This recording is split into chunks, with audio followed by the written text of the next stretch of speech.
Lisa's in the pantheon, the absolute pantheon of Australian contemporary sculptors, and not to indulge in cultural cringe or one-upsmanship, but I think she's an international sculptor, really.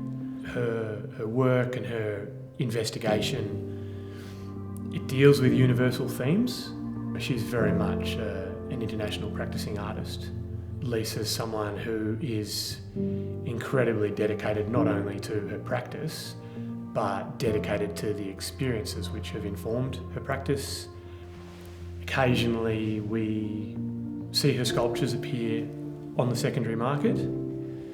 That's why the idea of this exhibition is so exciting, because it's a complete survey show and it gives our clients the opportunity to look at Lisa's practice and her life's work in context and in a commercial context as well. I mean, you look at some of the three-dimensional pieces in this wonderful show, Going Ape by Lisa Roet, and there is a playfulness and a sense of humour that directly contradicts the seriousness of her message, and that is the brilliance of it. A lot of people won't know she started out in a squat in Berlin just prior to the wall coming down, and I suppose you could say she was observing the very worst of primitive human behaviour in terms of the interactions between West Germans and East Germans before the wall came down. And then she's led almost a nomadic existence over that 30-odd years since then. Initially in Germany and communist countries, and then in neighbouring Belgium, where she got a sense of that country's colonist past and the way it relates to her work.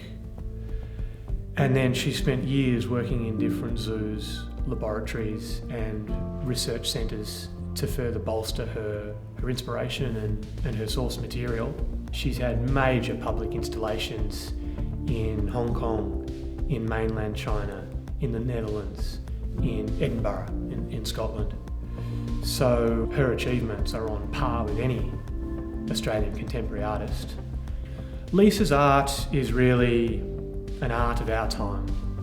I think whatever your scientific or political beliefs may be, it's generally accepted we live in this Anthropocene period, and the defining characteristic of that is the degradation of the environment.